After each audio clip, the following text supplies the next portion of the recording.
बच्चों, मुझे पता है आप घर में बैठे बैठे उब रहे हैं, बाहर निकलने के सोच रहे हैं।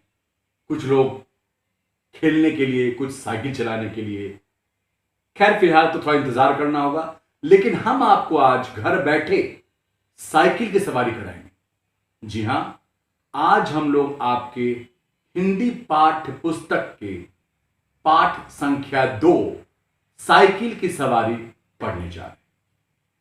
इस कहानी में दिखाया गया कि साइकिल चलाना जितना दिखने में आसान लगता है, उतना वास्तविकता में कठिन है, मुश्किल है। और कैसे हमारे लेखक वो साइकिल चलाना सीखते हैं, यह सारा कुछ उसमें बताया गया। तो इससे पहले कि हम लोग इस पाठ को पढ़ें, मैं कुछ प्रश्नों को पहले दे रहा हूं ताकि प्रश्न आपके जहन में रहे, और प्रश्न के साथ साथ आप उत्तर जब हम लोग पढ़ेंगे तो उत्तर साथ साथ उसमें मार्क कर। चुकी इसमें अंग्रेजी में तो हम लोग टाइप करते, हिंदी में टाइप हमें नहीं आती, इसलिए हम नहीं कर पा रहे। इसलिए आपको ये मौखिक रूप से प्रश्न उत्तर बताने की कोशिश कर। तो पहला प्रश्न लिखेंगे आप लोग। पहला प्रश्न है, साइकिल चलाने के बारे में लेखक की सोच क्या थी? साइकिल चलाने के बारे में लेखक की सोच क्या थी? उसी प्रश्न का दूसरा हिस्सा, उन्हें साइकिल चलाने की बात क्यों सूझी?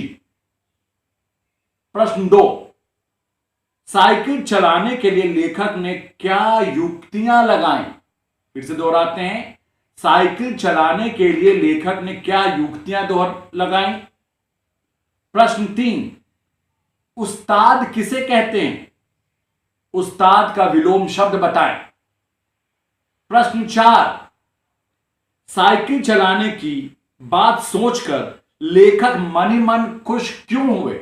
साइकिल चलाने की बात सोचकर लेखक मन ही मन खुश क्यों हुए?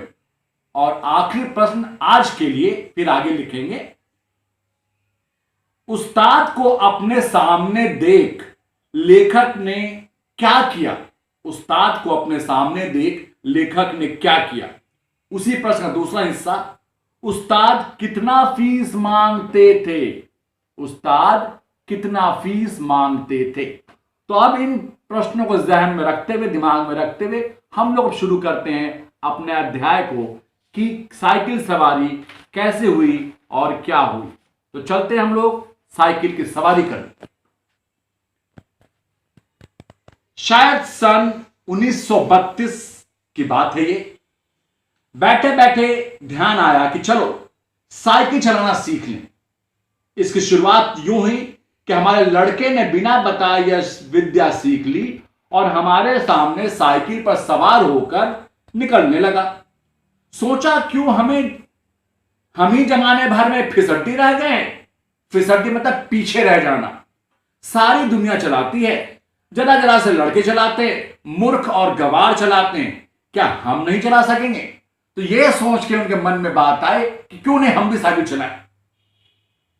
आखिर इसमें मुश्किल क्या है, उसके बारे में हमने प्रश्न किया कि उनकी सोच क्या थी साइकिल चलाने के बारे में। तो उसका जवाब यहां है, उन्होंने कहा कि आखिर इसमें मुश्किल क्या है। कूद कर चढ़ गए और लगे ताबड़तोड़ पांव मारने के लिए। ताबड़तोड़ मतलब लगातार। और जब देखा कि कोई रास्ता में खड़ा है तो टन टन करके घंटी बजा दी। अगर ना हटा तो क्रोधपूर्ण आंखें से उसे घूरते हुए चले गए। बस यही तो सारा रहस्य है इस लोहे की सवारी का। तो यह था उनके बारे सोच कि साइकिल से चलाया जाता है। कुछ ही दिनों में सीख लेंगे, हम निश्चय कर लिया कि चाहे जो हो जाए परवाह नहीं। दूसरे दिन हमने फटे पुराने कपड़े तलाश किए और उन्हें ले जाकर श्रीमती जी के सामने पटक दिया कि इनकी जरा मरम्मत कर दो भाई, सिल दो जरा सा। श्रीमती जी ने अचरज मतलब आश्चर्य भरे दृष्टि से देखा और कहा, इन कपड़ों में आप अब जाने कहां है भाई जो मरम्मत करो? ये तो फेंक दिए थे, आप कहां से उठा के लाए हैं? वहीं जाकर डाल दीजिए।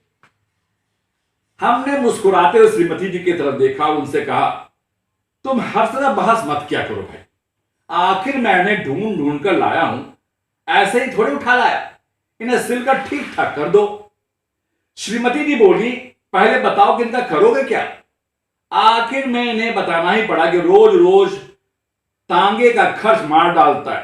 तांगा मतलब टमटम। साइकिल चलाना सीखेंगे।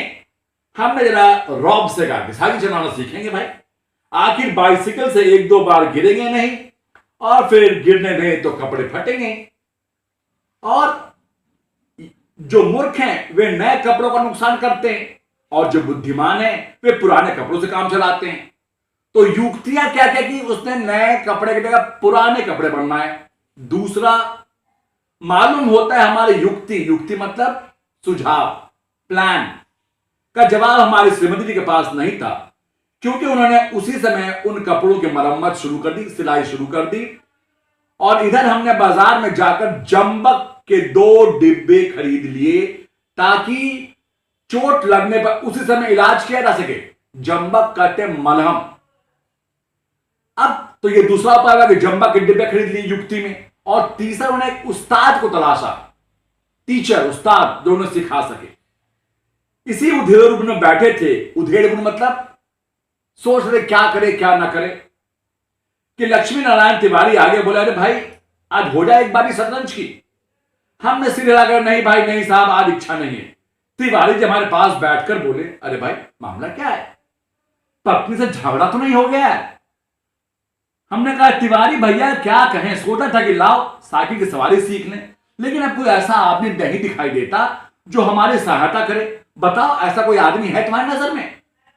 आदमी तो है, लेकिन वह मुझे मुफ्त में नहीं सिखाएगा, वह कुछ फीस लेगा, दे सकोगे? तिवारी जी ने पूछा। कितने पैसे देने पड़ेंगे? हमारे सवाल पे सवाल दाग दिया गया। यही कोई 10-12 दिनों में। तिवारी जी बोले, और फीस क्या लेंगे हमसे भाई? हमने पूछा। औरों से 25 लेते हैं, मेरे कहने पर 20 लेगा, तिवारी जी ने बताया। 10 दिन के 20 रुपए अर्थात महीने के 60 रुपए, और वह भी 1-2 घंटे के लिए। मन ही मन खुश हुए वो कि ऐसी 3-4 ट्यूशन मिल जाए तो 250-300 रुपए महीना का हो जाएगा। हमने तिवारी जी से तो इतना ही कहा कि जाकर मामला तय कर लीजिए, लेकिन मन में खुश हो रहे थे कि साइकिल चलाना आ जाएगा तो ट्रेनिंग स्कूल खोल लेंगे और 300-400 रुपए महीने कमाने भी लगेंगे। इधर तिवारी जी मामला तय करने गए, उधर हमने यह शुभ समाचार जाकर श्रीमती जी को सुना दिया कि कुछ ही दिनों में हम ऐसा स्कूल खोलने वाले हैं जिससे 300-400 रुपए महीने का आमदनी हो जाएगा। तो अब हम लोग अगले क्लास में देखेंगे कि क्या वो उस्ताद ये साइकिल सीख पाए, और सीखे तो किन किन मुश्किलों का सामना करना पड़ा, ये हम लोग अगले क्लास में देखेंगे। धन्यवाद।